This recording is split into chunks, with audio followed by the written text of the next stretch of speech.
हुजूर ने फरमाया हाँ आएगा, जब पूरी दुनिया में इस तरह का जुल्म आम हो जाएगा, अल्लाह इमाम मेहदी को पैदा फरमाएगा। ये खैर का जमाना होगा, ये खैर का जमाना होगा। हुजूर अकरम सल्लल्लाहु अलैहि वसल्लम फरमाते हैं फिर मेहदी को अल्लाह पैदा फरमाएगा और मेहदी पूरी उम्मत को जमा करेगा और पूरी दुनिया में सिर्फ एक कलमा गूंजेगा, ला इलाहा इल्लल्लाह मुहम्मदुर रसूलुल्लाह सल्लल्लाहु अलैहि वसल्लम। अल्लाह के नबी सल्लल्लाहु तआला अलैहि वसल्लम फरमाते हैं मोमिनों पर जो शर का जमाना आएगा वो ऐसा होगा, ऐसा होगा कि पूरी दुनिया में कुरान के सिर्फ लफ्ज बाकी रह जाएंगे, कुरान नहीं रहेगा, लफ्ज बाकी रह जाएंगे। और मुसलमानों में नमाजों से दूरी, ये सारी चीजें आ जाएंगी, कुरान तक इनके बीच में नहीं रहेगा, कुरान के लफ्ज रह जाएंगे। का मतलब यही है कि कुरान तो मौजूद है लेकिन कितनों के पास है। पास में होने का मतलब ये नहीं है कि पुट्ठे वाला पेपर वाला कुरान वो तो गले में भी लटका करके घूमो, उससे क्या होना है। जब कुरान ना पढ़ना आता है, ना समझ आती है और ना अमल करना आता है, तो क्या ये आज हालत नहीं है। कुरान कितने के पास, कितने लोगों के पास। मुझे अजीब वो मज़हका लगता है, लोग कव्वालियों में तो झूमते हैं और कुरान की तिलावत होती है तो इन्हें कुछ नहीं असर होता। उनको तो लगता है कब खत्म हो रही है, किरात कितनी लंबी कर रहे हैं मौलाना साहब, नमाज में लंबी किरात हो रही है। कुरान अल्लाह का कलाम है, तुम्हें समझ में आ रहा होता तो तुमको पता ही नहीं चलता कि रकात कब हो रही है। इक्का दुक्का जिसको कुरान होता होगा।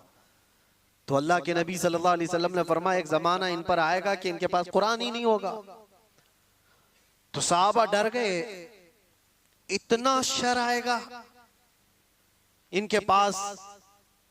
हुजूर ने यह भी फरमाया चरवाहे लोग होंगे, कम जात के लोग होंगे, लेकिन बड़ी बड़ी इमारतें बनाकर सजा रहे होंगे, सब घरों की ज़ेबो ज़ीनत में लगे होंगे, आराइश में लगे होंगे। आज ये तो देखने को मिलता है। बल्कि ये भी फरमाया मेरे आका सल्लल्लाहु अलैहि वसल्लम ने कि वो बड़े बड़े तख्तों पर बैठकर हुकूमत भी करेंगे। वो सब अलामात आज देखने को मिलती है। हर छोटा बड़ा, बड़े लोगों की बात तो अलग है, एक छोटा सा आदमी भी आज सब इस ज़ेबो ज़ीनत में लगा हुआ है। मस्जिदें सजा दी जाएंगी और उसमें नमाजी नहीं रहेंगे। सब मस्जिदें मार्बल की हैं, सब मस्जिदों में कालीन है, तकरीबन मस्जिदों में एसी है, सब आरामदेह चीजें सब, लेकिन सजदा करने वालों के लिए मस्जिदें ढूंढ रही है, नहीं है। ये वो जमाना आएगा। नबी पाक ने जब ये फरमाया तो सहाबा इकराम रिदवानुल्लाहि ताला अलैहिम मजमाइन जो सवाल कर रहे थे, अब जाहिर सी बात है, अब मैंने इतनी अलामतें जो बताई, डर और खौफ लग रहा है कि नहीं लग रहा है? डर और खौफ है कि नहीं? क्या ऐसा जमाना आएगा कि लोग हमको मोमिन होने पर ताना देंगे? और इतना ही नहीं, हुजूर ने यह भी फरमाया कत्ले आम बढ़ जाएगा, हरज बढ़ेगा। लालच की बुनियाद पर 100 लोग होंगे तो 99 कत्ल हो जाएंगे, एक बच जाएगा। इतने ज्यादा कत्ले आम, मौतें ज्यादा होने लग जाएंगी। अब ये सब था जो शर का जमाना है।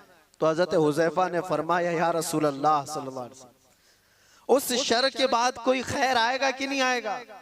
हुजूर ने फरमाया हाँ आएगा, जब पूरी दुनिया में इस तरह का जुल्म आम हो जाएगा, अल्लाह इमाम मेहदी को पैदा फरमाएगा। ये खैर का जमाना होगा, ये खैर का जमाना होगा।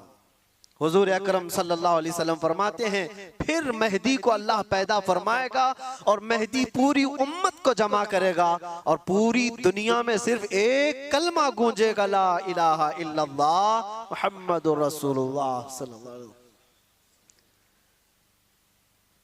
ये हदीस पाक मैंने पूरी सुनाई जो हजरत हुज़ैफा रज़ी अल्लाह तआला अन्हु से मरवी है। उस शर के बाद एक खैर आने वाला है, लेकिन उस खैर के आने तक हमें इंतजार तो है। यहां तक के लोग भूल चुके होंगे दीन को। नबी पाक सल्लल्लाहु ताला अलैहि वसल्लम ने इमाम मेहदी के ज़हूर से पहले जो चीजें हैं उसके लिए इरशाद फरमाया कि लोग दीन पूरा भूल चुके होंगे, कुरान इनके बीच में नहीं होगा, तब इमाम मेहदी आएंगे। दुआ तो हम ये करते ही हैं कि अल्लाह ताला इमाम मेहदी का जमाना अता फरमाए। हर एक की ख्वाहिश है जो इमाम मेहदी का ज़हूर और तज़किरा सुनता है, वो एक परचम तले पूरी दुनिया जमा होगी, वो दौर कैसा होगा। उस चीज के लिए तमन्ना तो सब करते हैं, लेकिन दुआ ये भी करो उस दौर के पहुंचने तक। ये जो शर का जमाना, ये जो फितनों का जमाना है, अल्लाह इसमें सब्र और इस्तिकामत अता फरमाए। जो इसमें से बचकर निकला वो ईमान वाला है। अजीजा ने गिरामी वकार, आज के हालात में और हुजूर अकरम सल्लल्लाहु अलैहि वसल्लम ने यह भी फरमाया, ला तक़ूमुस्साअतु हत्ता यख़रुज 30 दज्जालून 30 कज़्ज़ाबन, यानी हुजूर फरमाते 30 के करीब दज्जाल आएंगे। वो जो काना दज्जाल है वो बाद में आने वाला है। वो हदीस वहीं तक खत्म नहीं हुई। हज़रत हुज़ैफा की जो हदीस है, फिर से शुरू से मैं आपको बताऊं। उन्होंने कहा हम कुफ्र में थे, जिहालत में थे, अल्लाह ताला ने इनाम फरमाया और हम खैर में आए, इस्लाम में। तो या रसूल अल्लाह, इस खैर के बाद कोई शर है? हुजूर ने फरमाया हाँ, उस शर आएगा। मैंने बताया शर। फिर इमाम में हजरत हुज़ैफा ने पूछा उस शर के बाद फिर खैर आएगा? हुजूर ने फरमाया हाँ आएगा। इमाम मेहदी को अल्लाह ताला मबूस फरमाएगा, पैदा फरमाएगा। फिर हजरत हुज़ैफा ने फरमाया वो खैर के जमाने के बाद फिर शर आएगा? हुजूर ने फरमाया हाँ, इतना शर आएगा कि कयामत आएगी और तुम रब से मुलाकात करोगे। ये आखिरी दौर है। यानी ये नहीं है कि इमाम मेहदी के दौर के बाद फिर सब कुछ सही हो जाएगा। वो जमाना लिमिटेड टाइम का है, उसके बाद फिर शर आएगा और ऐसा शर आएगा कि पूरी रोए जमीन पर कोई कलमा पढ़ने वाला ही नहीं रहेगा। कयामत ईमान वालों पर नहीं आएगी, इतनी बात याद रखो। पूरी रोए जमीन पर एक भी ईमान वाला होगा तब तक कयामत नहीं आएगी। कयामत सिर्फ और सिर्फ कुफ्फार और मुशरिकीन पर आएगी। कयामत वो सबसे बड़ी आजमाइश। बहरहाल जिन आजमाइशों से हम आज गुजर रहे हैं, इसमें अल्लाह के नबी सल्लल्लाहु अलैहि वसल्लम ने फरमाया इस्बिरू, सब्र करो, सब्र करो। सब्र दो किस्म का है, सब्र अलल मसाइब, सब्र अलल मासी। मुसीबतों पर भी सब्र करना है, ये आसान है। जो बड़ा सब्र है ना, वो दूसरी किस्म का है। हुजूर पाक सल्लल्लाहु अलैहि वसल्लम ने फरमाया सब्र करो। सब्र, मशक्कत आई, मुसीबत आई, कोई इस तरह से घिर गया परेशानियों में कि निकलना मुश्किल है, ये सब इसको कहते हैं सब्र अलल मसाइब। मुसीबतों पर सब्र करना ये छोटा है। और बड़ा सब्र क्या है? ख्वाहिशाते नफसानियां और गुनाहों पर सब्र करना, ये बड़ा सब्र है। ये बड़ी आजमाइश है। दुनिया तुम्हारे सामने सब ओपन करके लाएगी, हर चीज खोल कर लाएगी। एक हदीस पाक ये भी अल्लाह के नबी सल्लल्लाहु अलैहि वसल्लम फरमाते हैं, फितने ऐसे जाहिर होंगे तुम पर, ऐसे जाहिर होंगे कि शाम में मोमिन होंगे, सुबह काफिर हो जाएंगे। सुबह मोमिन होंगे, शाम में काफिर हो जाएंगे। युस्बिहु मुमिनन व युमसी काफिरन, अल्लाह के रसूल सल्लल्लाहु अलैहि वसल्लम फरमाते हैं। और फितनों का ज़ुहूर ऐसा होगा, इतनी आजमाइशें कि हुजूर पाक सल्लल्लाहु अलैहि वसल्लम ये फरमाते हैं एक फितना दूसरे फितने को अच्छा करके दिखाएगा।